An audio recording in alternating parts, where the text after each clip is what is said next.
Hi, I'm Chrissy Mack from Radio Northern Beaches, and you've just tuned in to the Listen and Chat with Chrissy Mack podcast. This is the space where we pull no punches, sometimes a little controversial, sometimes downright outrageous, and sometimes just packed full of information that is interesting to know. Today, listeners, we have in the studio with us Kerry Gleeson from the Kerry Gleeson Centre, who has been here before, and we have a guest with her also, Jodie Anderson, who is also a volunteer, but well, they'll tell you all about that shortly. Now, I'm not going to go into a lot of what Kerry is all about because she's been here before and we had an interview with her. She'll sort of brush over what's been happening since our interview.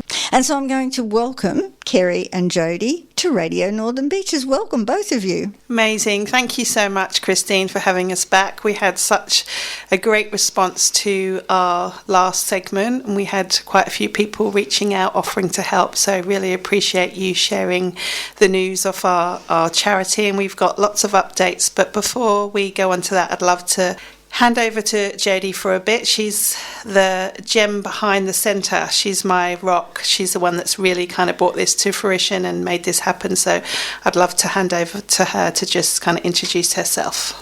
Hi everyone, thanks for having me today.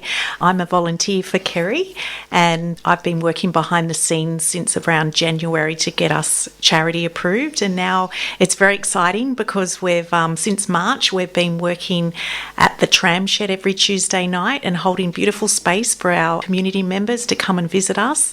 And but we do need more volunteers. So it'd be good to have extra hand, because at the moment it's Kerry and I doing all the work and we're really reaching people, and it'd be great to have more people to come and work with us and help the community. So Jodie, what do you do and what would you like other volunteers to be involved in? Well, I do a lot of the administration behind the scenes and get flyers up and running and let everyone know about the events, and we get them on socials, doing grants. Right now we're trying to get money to keep us going every Tuesday night and get sponsors behind us. So as far as volunteers are concerned, we've also got a masquerade event coming up in October, so we need lots of volunteers to help us on Tuesday nights. We have cuppa and connection with people, also with the masquerade ball, helping get that out to everyone and sell seats for that, and also helping on the night and just getting sponsorships and raffles together. So the night's an amazing night. That's going to be a lot of fun. We haven't had a masquerade ball on the Northern Beaches forever. Kerry, tell us a bit about that because that sounds really exciting. Yeah, we are so excited, Christine. I think, as I shared with you previously, I think for myself, having struggled for so long and having felt that I wore a mask all my life and felt that I couldn't really let people see how much I was struggling until recently. And I know that a lot of people I work with feel that they do need to wear a mask and that they can't be their true selves, and people are not feeling seen and they're not feeling heard by whether that's their family, their friends, their employees. So we decided to wear a mask and come as you are, and if you want to keep your mask on for the night, then that's absolutely fine. But knowing that if you remove the mask and you take it off, that there is no judgment and that all is welcome however you are and however you show up, and if that's in tears or happiness and in joy, but just to surrender and be seen as your true self and know that you're welcome as that in the space of the masquerade. So either take it off or keep it on, but all is welcome. So there's a challenge, everybody. I'm really excited, actually, even for myself, to go with my mask, but take it off and to have the light shining on all of us in all of our mental health, however we come, however we show up. We've chosen for the ball to be on Mental Health Day, which is the 10th of October, and it's to raise awareness and to raise funds. As Jodie mentioned, we are running our Mind Matters weekly community groups on Tuesday evenings in Lakeview Room in the tram shed from 6:30. It's a space for community to come together like a drop-in centre on a Tuesday. We run grief groups, as Jodie mentioned, cuppa and connection. So anyone that just wants a cuppa and connection, just come and join join us.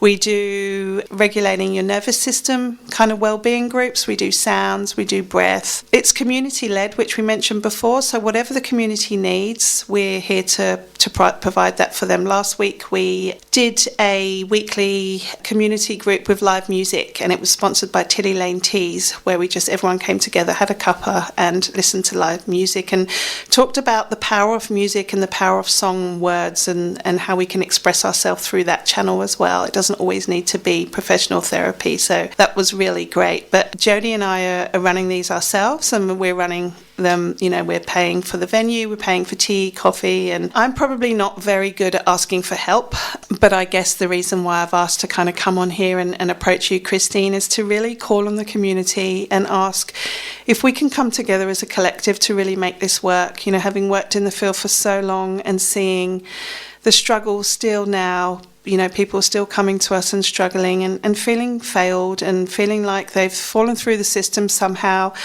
And we're there to kind of hold space, pick up the pieces and offer hope. And we thought we can actually do that on the larger scale from getting them to come to our groups. It was amazing. Our first grief group, we had like 20 people, which is awesome. But we need help because there's 2 of us on the ground working 100 hours a week voluntary, and we just really need...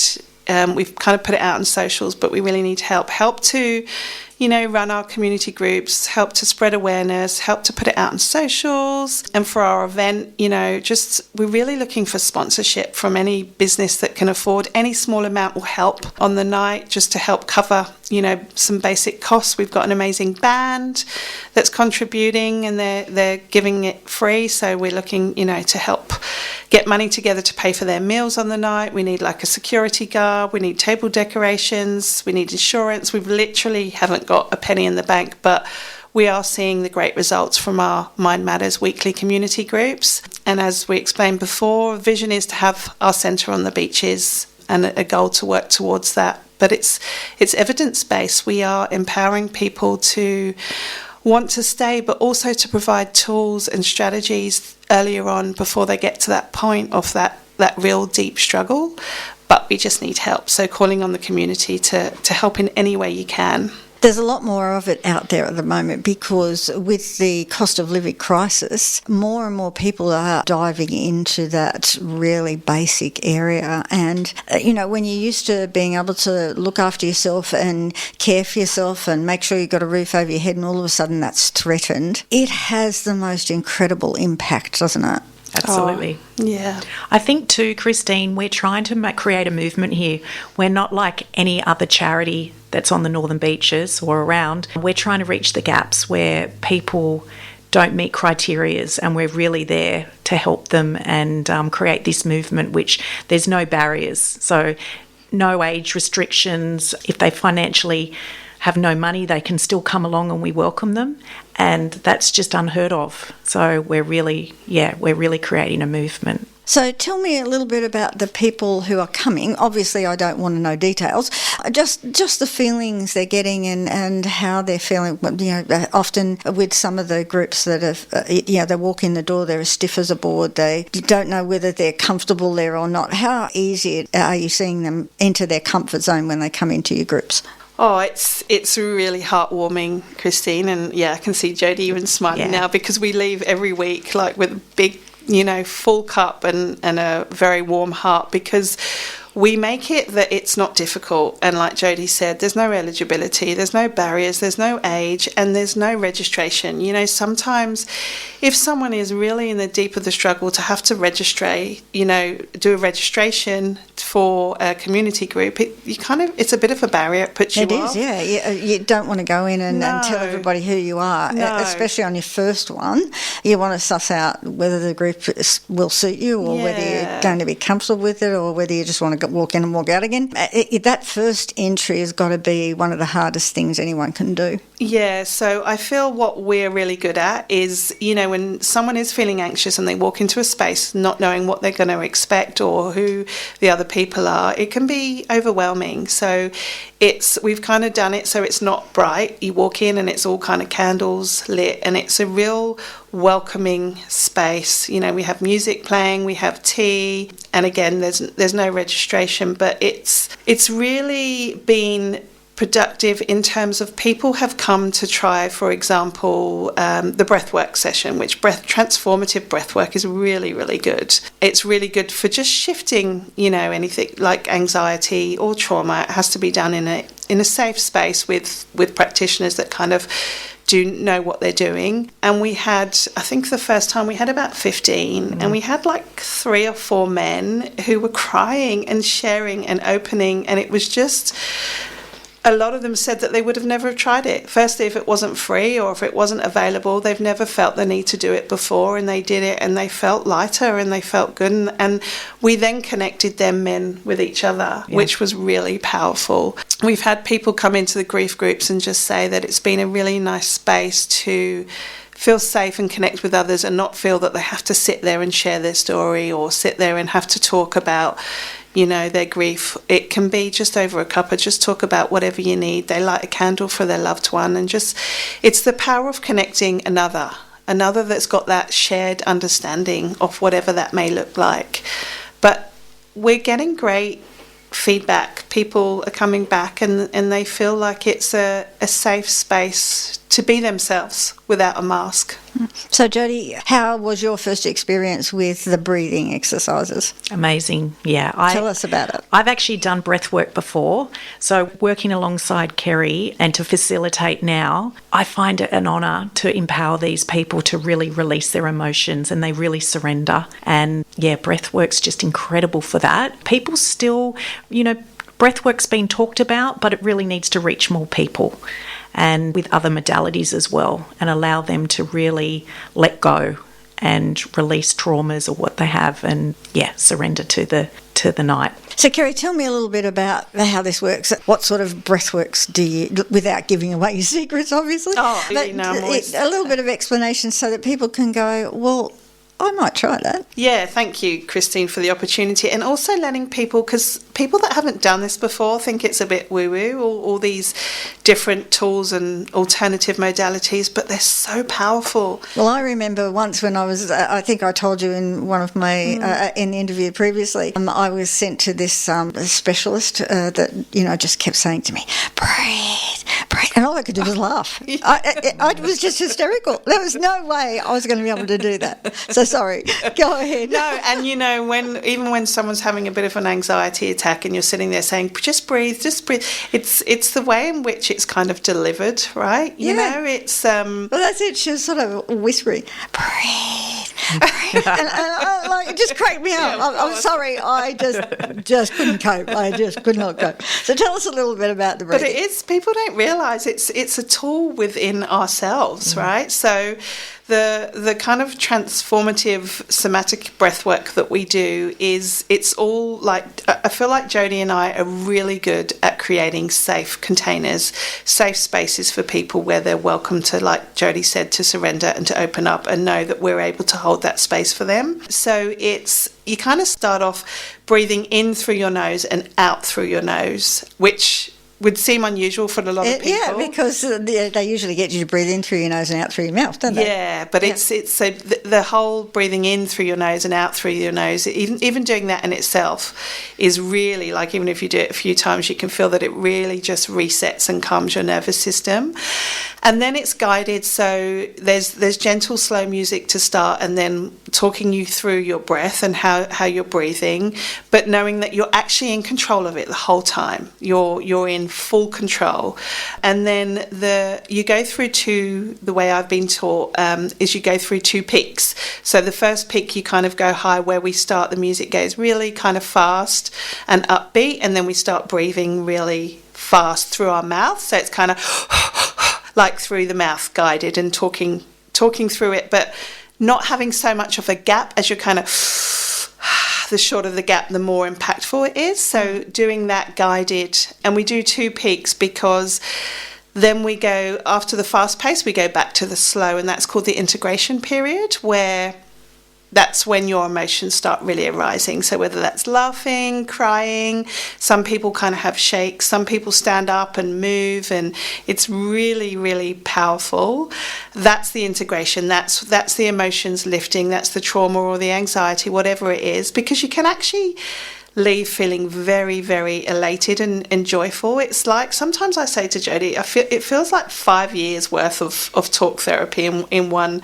Not saying that it should ever replace that at all, but alongside that, it's really powerful. And then you go to the second peak where the music kind of goes upbeat again, and we do the fast. And we do it in 2 peaks. So the first time you know what to expect, and then you really release the second time, and you just feel comfortable and you feel safe. So basically in an hour and a half you can shift so much and feel so much lighter, but it's not regulated in Australia yet, so you've just got to be really careful that you do see a trauma-informed practitioner if you feel the need to go. It's really important that a safe container is really held within that, because it does bring up a lot, and we are good at closing it down and making sure that everyone's safe and following up afterwards. But that's only one kind of nervous system reset that we do. Others is, we do breath testing, we do biofield tuning, we do tuning forks, meditation. There's so many.